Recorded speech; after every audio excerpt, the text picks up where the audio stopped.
Bismillahirrahmanirrahim. Grade 8th, I am your history teacher, Saima Shabazz. Open your book, page number 12. Today we will learn chapter number 1, The Ancient World.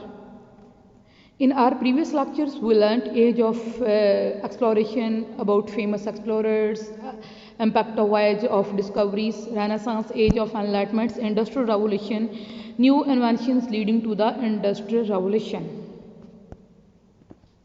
But today, in this video, we will learn about Reformation, 30 Years War, French Revolution, impact of French Revolutions, and Napoleon the Emperor. Students, open your textbook page number 12, and that's first heading is Reformation.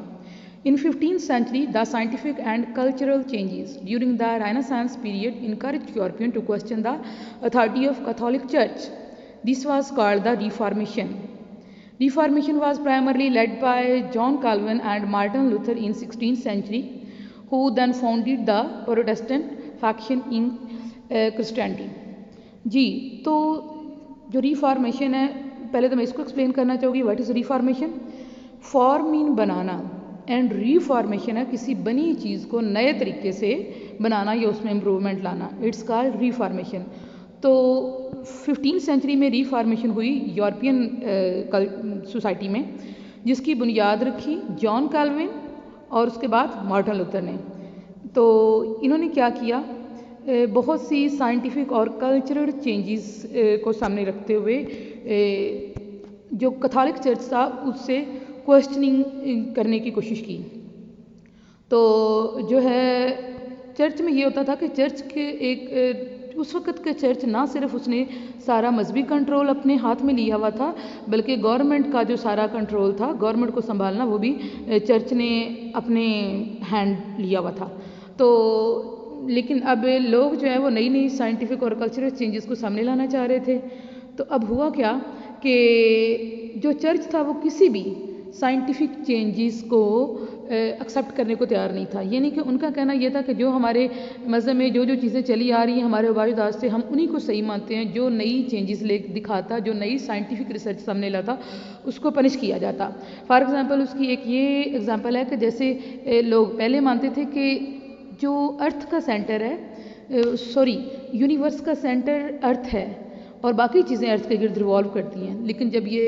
लेकिन बाद में ये नई scientific research सामने आई कि असल में universe का सेंटर सन है, जबकि अर्थ सन के गिर्द और बाकी जो ऑब्जेक्ट्स हैं वो सारे इसके गिर्द रिवॉल्व करते हैं.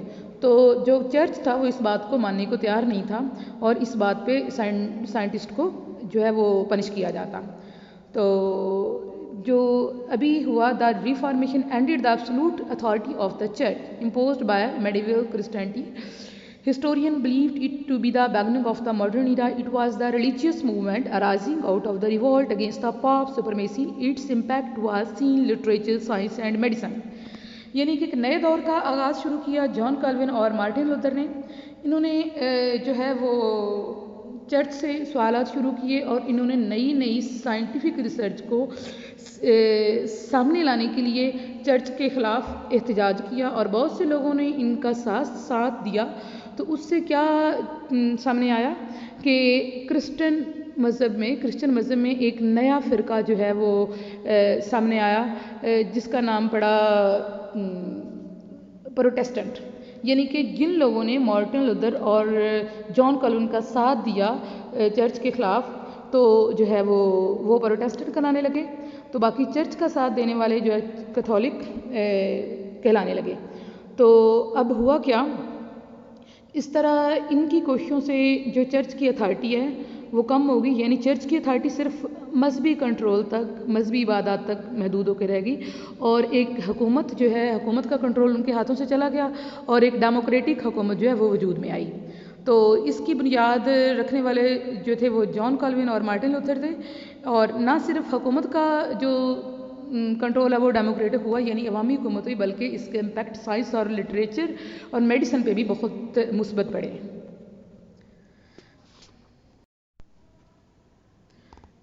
Students, now come to our next heading, that is impact of 30-year war. Before explaining this heading, I want to explain what is 30-year war. The 30-year war began in Central Europe during 1618 to 1648, यानी ये जंग 30 साल तक जारी रही और ये एक रिलीजियस सिविल वार थी जो दो सेक्ट्स यानी क्रिस्टियनिटी के जो दो फिरके थे, प्रोटेस्टेंट और रोमन कैथोलिक, उनके दरमियान जारी हुई।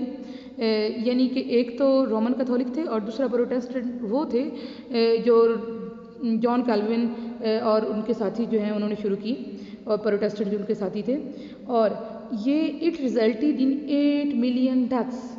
इस जंग के नतीजे में तकरीबन 8 मिलियन डेथ हुई और about 25% of people in Europe died in due to the epidemic of plague known as the Black death.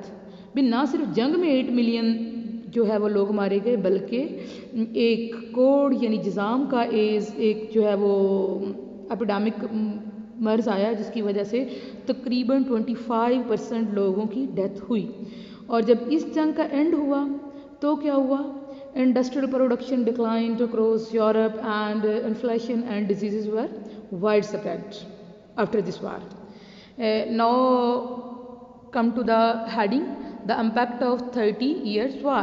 Countries across Europe opted for either Catholicism or Protestantism as either state religion. Religious liberty was granted to minorities in order to avoid religious disputes. The population of Europe reduced drastically due to war, famine and diseases. Europe faced a severe economic crisis. The 30-year war was last religious war in Europe. तो जी इसके असरात क्या पड़े? ये जंग मैंने आपको बताई जो 30 साल तक जारी रही दो फिरकों के दरमियान, कैथोलिक और प्रोटेस्टेंट के दरमियान। तो इसके असरात हुए countries across Europe opted for इधर, यानी कि इनके मुल्क के दरमियान यूरोप में दो जो फ़िरके हैं वो शुरू हो गए, एक कैथोलिज़म और एक प्रोटेस्टेंटिज़म। तो जो है देर स्टेट रिलीजन उनका, जो उनके स्टेट, ये दोनों इनके स्टेट के रिलीजन जो है वो बन गए क्रिश्चियनिटी में। और दूसरा क्या हुआ कि जंग के बाद लोगों को रिलीजियस लिबर्टी जो है वो दी गई माइनॉरिटीज़ को, ताकि आइंदा इस तरह के किसी भी झगड़े से बचा जा सके। और तीसरा क्या हुआ कि एक तो प्लेग की वजह से, प्लेग की एपिडेमिक डिजीज़ की वजह से, और दूसरा जंग में 8 मिलियन लोगों के मारे जाने की वजह से आबादी बहुत ड्रास्टिकली जो है वो कम हो गई, रिड्यूस हो गई। और उसके बाद क्या हुआ, Europe faced severe economic crisis, और यूरोप को बहुत से जो है इकनॉमिकली बहुत से क्राइसिस का सामना करना पड़ा। लेकिन इसके बाद ये हुआ कि ये अब तक जो है वो लास्ट, यूरोप की लास्ट जो है वो मजहबी जंग है। उसके बाद जी हम बात करते हैं फ्रेंच रेवोल्यूशन। फ्रेंच रेवोल्यूशन ये कब स्टार्ट हुआ? 1789 to 1799। And French Revolution was a period of time in France when the people overthrew the monarchy and took control over the government। यानी कि ये जो फ्रेंच रेवोल्यूशन है, लोग जो है वो तंग पड़ गए थे जो है मोनार्च उसकी कंट्रोल से, ज़रूरत से ज़्यादा कंट्रोल से। तो उन्होंने क्या किया, उन्होंने एक इनकलाब लेके आए, और ये इनकलाब जो है 1789 से शुरू हुआ, जिससे चर्च का जो है वो ख़त्म हो गया कंट्रोल। उनका चर्च का कंट्रोल सिर्फ मज़हब की हद तक रह गया और गवर्नमेंट जो है वो डेमोक्रेटिक स्टार्ट हुई। When did it take place? The French Revolution lasted 10 years from 1789 to 1799। It affected the system of government in Europe and its traces were found in all the subsequent revolution around the world।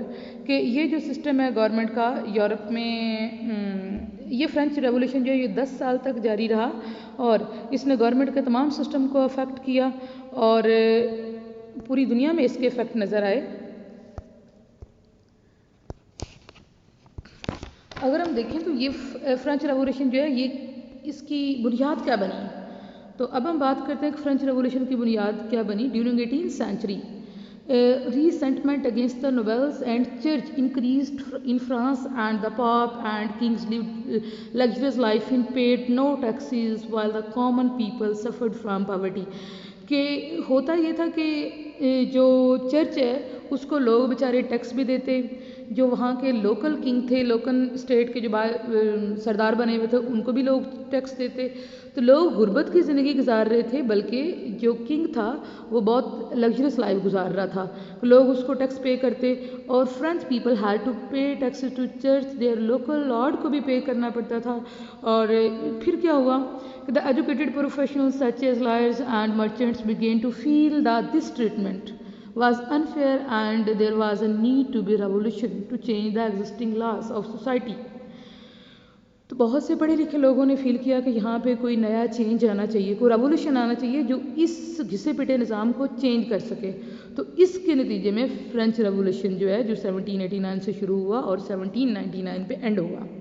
तो क्या हुआ फिर, जो church था उसका control ख़त्म हुआ और डेमोक्रेटिक गवर्नमेंट जो है वो शुरू हुई। तो अगर आप इस पिक्चर में देखें तो आप देख सकें कि कितना शानदार किस्म का एक महल बना हुआ है, जो है royal residence of France till French revolution. कि फ्रेंच रेवोल्यूशन से पहले जो वहाँ का किंग होता था वो इतने बड़े बड़े महलात में रहते और लोगों के जो टैक्सेस हैं उन पे अयाशी करते। Students, now come to our next heading, that is impact of French Revolution. Open your book page number 14। Impact of French Revolution, इसके क्या इम्पैक्ट पड़े, जो है इनकलाब के।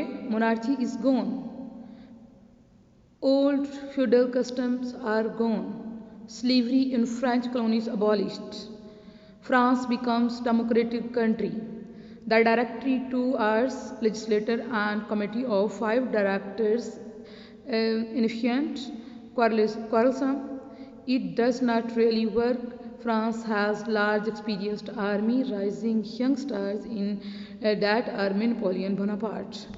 तो क्या हुआ जी, इसके असरात जो पड़े वो क्या हुआ कि जो चर्च का कंट्रोल था, मोनार्ची थी, वो ख़त्म हो गई। और after the end of French revolution the 3 words liberty, equality and fraternity became universal, and the idea that all men are born free inspired societies across the world, especially European, to raise their voice against oppressive government and monarchs।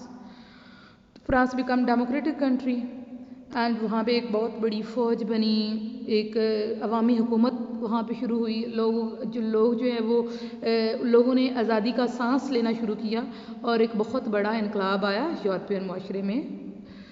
तो उसके बाद जब इसी दौरान एक नया बंदा, young star जो है वो नेपोलियन बोनापार्ट, उसने बहुत शोहरत हासिल की।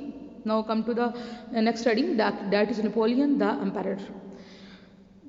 He was the emperor of France from 1804 until 1814.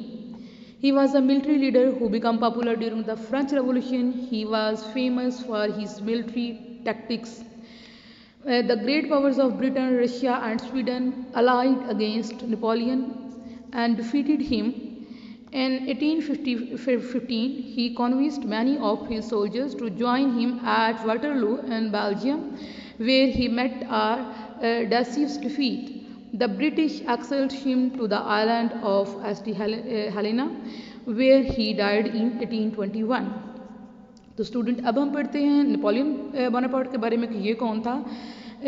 French revolution के दौरान जो है ये बहुत फेमस हुआ क्योंकि ये एक बहुत अच्छा बहादुर मिलिट्री लीडर था और इसके पास बहुत सारी मिलिट्री टैक्टिक्स थी, यानी इसको जंग करने के तरीके बहुत इसके कामयाब थे। और इसने बहुत ज़्यादा the great power of Britain, इसने अपनी ज़िंदगी में तकरीबन 60 वार्स लड़ी। He fought 60 battles, most of which he won. He wanted to expand his territory, so he kept on running military campaigns in different countries. But in 1814, the great power of Europe, mainly Russia, Britain and Sweden, allied against Napoleon, defeated him and installed the young Louis to the French throne. तो उसके बाद क्या हुआ कि इसने बहुत से लोगों को, अपने पुराने सोल्जर्स को अपने साथ इकट्ठा करने की कोशिश की। तो और जो है वाटरलू के मुकाम पर एक जंग लड़ी, लेकिन इस जंग में भी ये कामयाब ना हो सका, तो British exiled him to the Ireland, उन्होंने ब्रिटिश ने उसको आयरलैंड की तरफ जो है वो जलावतन कर दिया। और उसके बाद व्हेन ही डाइड इन 1821, और 1821 में उसकी डेथ हो गई। तो it was the end of our topic first chapter. तो स्टूडेंट्स, आपने सारी रीडिंग को खुद से अंडरस्टैंड करना है, समझना है, और उसके बाद जो है वो मैंने आपको क्वेश्चन सेंड किया था, उसका आपने टेस्ट याद करना है। और अभी आपको एक वर्कशीट सेंड कर रही हूँ, उस वर्कशीट को आप लोगों ने खुद फिल करना है। Thank you.